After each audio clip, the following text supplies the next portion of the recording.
All right, welcome back. We are still in a process of separating mixtures. Our next is a fractional crystallization. Now, the process is the same with normal crystallization. The difference is that in this case, two salts are involved, but the process remains the same. Is that okay? So don't be confused. It's used to separate two or more solutes which are present in the same solution. The solutes to be separated must have different what? Solubilities. Don't forget that. Must have what? Different solubilities. So it's the same process with normal crystallization. Alright, but in this case, two salts are involved.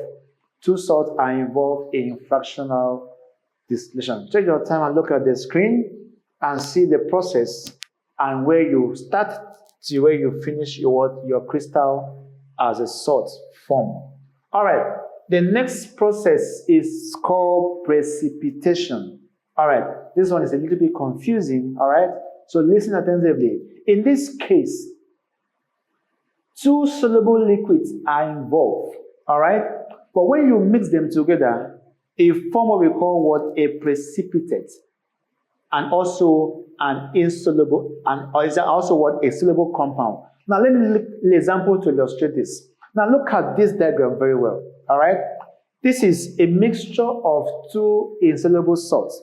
Initially, this salt was in crystal form, lead chloride. Sorry, lead nitrate 5 is a salt. When the salt dissolves in water, okay, you can see nothing is formed. Everything is clear, meaning that the salt is what? Is completely dissolved. And when you also mix potassium iodide in water, the two of them are what? Are soluble in water. But when the two of them comes together, a crystal is formed, and that crystal is called what? Precipitate. Okay, so it is the method used to separate a solid which it has a difference in solubility in two different miscible. Don't forget the word miscible. Miscible liquid. Now these two compounds are what? Are miscible. All right, but when they come together, now it now gives us what? A precipitate. Okay, now this one will not dissolve again in water. That means that this salt was present in this compound indirectly. All right, so lead 2 iodide is formed as what? As a crystal or as a precipitate gotten from where? From the miscible liquid of what? Lead nitrate and potassium what? Iodide.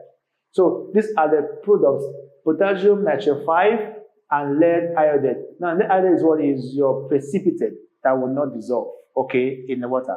But when you stir this compound, you have something of this nature. All right, it will now blend. Give it some time, it will now settle as suspension. Is that okay? So that is called about precipitation what? Method of separation. Okay, so how can we separate mixture liquid from a solution? The first one is called simple distillation. We have two methods: simple distillation and also fractional distillation. Now the difference is that in simple distillation, you don't use a fractionating column. All right, and it's only maybe one substance is involved with different boiling points that are somehow far apart. Okay, I said this is used to separate a solvent from solution. It involves vaporizing a liquid and then condensing the vapor into liquid called distillate. The solute and other impurities remain in the distillation flask. Can be used to separate a mixture of miscible liquid with widely different what? Boiling point. Example, ethanol, okay, and water. See a difference: 78 degrees Celsius and also 100 degrees Celsius. Now the condenser will not allow what? This allows water, this water inlet, okay? Then this is what? Water what? Outlet. That allowed what? The form compound to condense as what? As a separate liquid based on their temperature range. Now we look at this now. Ethanol is lower than what? Water. So that means that ethanol will be obtained first, okay, before what? Your water molecule what? Is evolved. Now the second one is close. The difference here is that in this case, in the case of fractional distillation, okay, you are going to use what we call fractionating column, okay, and it involves 2 or more what liquids with various slight different boiling points. And this is a process that is employed or deployed in our refinery to do what? To separate mixtures of crude oil into different fractions. So, as you are heating the sample, okay, the one with the less boiling point would now what? Will now come out as distillates. All right. The more you heat, the more what the distillate is formed based on their what? Based on their boiling points. All right. So the difference now is that in this case, fractionating column is used. All right, and the boiling point range is not too wide. That's why you employ what? Fractional distillation. All right. Let's look at the next one, which is this other diagram that will further explain that. And this is an example of petroleum fraction gotten from where? Fractional distillation based on their boiling points. Now, this is the main component, okay, that you heat. This is our crude oil. All right, this is our crude oil that you heat, okay, in a fractionating column based on their temperature ranges, and the gas started coming out. If I have the bottle gas, you have the gasoline, kerosene, diesel, and from this point now, the carbon contents here are more. Starting from diesel contains more carbon content, is more heavier. That is why is at the bottom. While the one that are lighter, with what? With the light or maybe the least boiling point, like fuel and so on, comes fast. All right. So until everything is out, you get to the bottom part, which is what? The bitumen. So this process is what? Is used in refinery to what? To separate mixtures, okay, with various boiling points that are close to each other. All right, let's move on to the next one, which is what? Separating funnel. This is simple. Now, if there is a problem at home whereby your younger one or someone mistakenly pour water into kerosene, okay, you can still get your kerosene back and use. Or someone mistakenly pour, let's say, water into oil. Maybe you want to fry your Christmas chicken and some of your brother poured oil and start it. No, don't panic. Just get a separating funnel, all right, and do what? Adjust the knob, all right. Now, the reason why water is down, because water is more denser than kerosene. So kerosene floats while water is down. So you have to do what? To watch carefully by adjusting your knob. When once the water finishes draining, what happens? Your kerosene is safe. You can still be used to do whatever you want to do, and so on and so forth. So this is used to separate immiscible liquids. Immiscible means what? Liquid that cannot blend, like kerosene and water, oil and water, and so forth. You can see there's a layer, there's a demarcation here, all right, that shows that the two liquids can never mix together because of their various your differences in their density. Water is more denser than kerosene, and it can be separated using what? Separating funnel. Okay. Then how can you separate complex mixtures?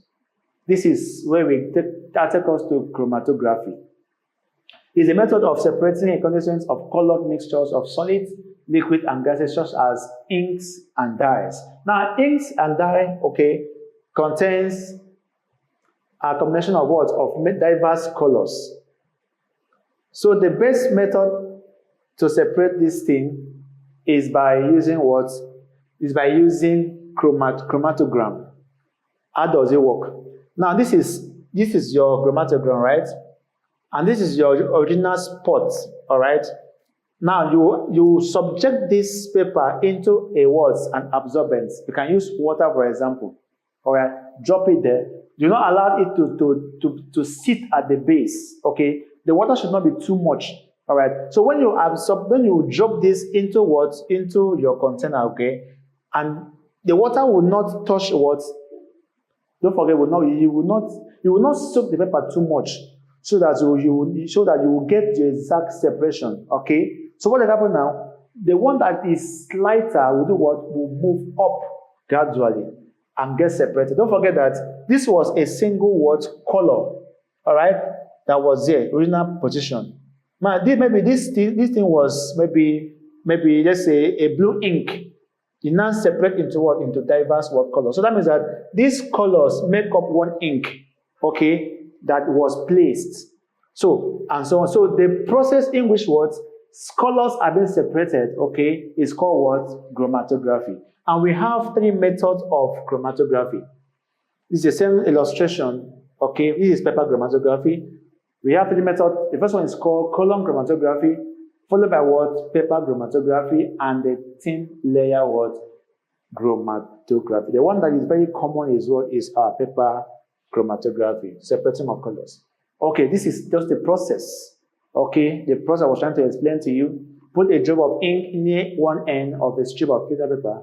Dip the end in the paper into a test tube containing water. Ink is a mixture of two or more colored components. The component which is most soluble in water rises faster and gets separated. So this is the original ink. Before you know, this will start moving up and so on till all the colors are completely what? Separated. Now, what are the uses? It is used in medicine to analyze blood. In industry, it is used to identify petroleum fractions, and also used in what? In scientific what? Research. Now, how can you test for purity? Now, if a substance is not pure, for example, water boils at 100 degrees Celsius. Now, if that water is impure, it will increase what? The boiling point of the water. Whereas impurity lowers the melting point but increases the boiling points of any substance. And also, a substance that is not pure will give us different spots in the paper chromatogram. But the pure substance will give us only one spot. So that is how you test for purity. Okay? Increase in boiling point and decrease in the melting point of a substance. Let's go through the notes, a brief notes for more explanation. Okay, let's look at some questions from this topic. 1. Crude petroleum is converted to useful product by the process of dash. Of course, you know the answer now. Fractional word distillation. That is the process that is used, okay, in separating our crude petroleum. Number 2. Which of the following is not a mixture? Yeah. Which of them is not a mixture? What's the answer? Of course, this is a metal. The only liquid metal is mercury. Air is a mixture. Milk is a mixture. Cement is not a mixture. There is no fixed chemical formula for cement. No common formula for air. No formula for milk. But mercury is Mg. Alright? Sorry, mercury is Sg. Sorry about that. So this is an element. All others are what? Are mixture. 3. A sample of any of the following substances disappears after some time when exposed to air, like camphor, naphthalene, or dry ash. This phenomenon is called, of course, the answer is what? Sublimation, where a substance changes from solid to liquid without passing through what? The liquid stage. The next question is, by means of filtration, one component can be obtained pure from aqueous mixture of sodium chloride. So which of them can be obtained pure? Because of what? Option is what? Is B. Sand can be obtained because of if you filter it out, everything will be out. Don't forget that they mention what? Filtration. So they make the question so easy for you. Okay? You cannot filter potassium nitrate because it will dissolve. You cannot filter lead because it will dissolve. You cannot filter glucose because it will dissolve. But only sand will not dissolve in water. So you can employ what? Filtration in this process to get your sample back. Look at the explanation for more understanding. Number 5. A mixture of sugar and sulfur can be separated by, the answer is what is C. Dissolution in water, filtration and what? And evaporation. This is a 3-in-1 process. A mixture of sugar and sulfur. First of all, the sugar will do what? Will dissolve in water. That's why you have what? Dissolution. Okay? And sulfur will not dissolve. Alright? So sulfur will now you will now use what? Filter to get your sulfur. Alright? What remains is what? Your sulfur will now remain in what? In water. So what do? You will now apply heat to it. Okay? Water will now evaporate and you get your sulfur back. So the answer there is what? Dissolution in water first, then you filter, then you evaporate, and you've gotten your answer correctly. All right, let's go for a brief break.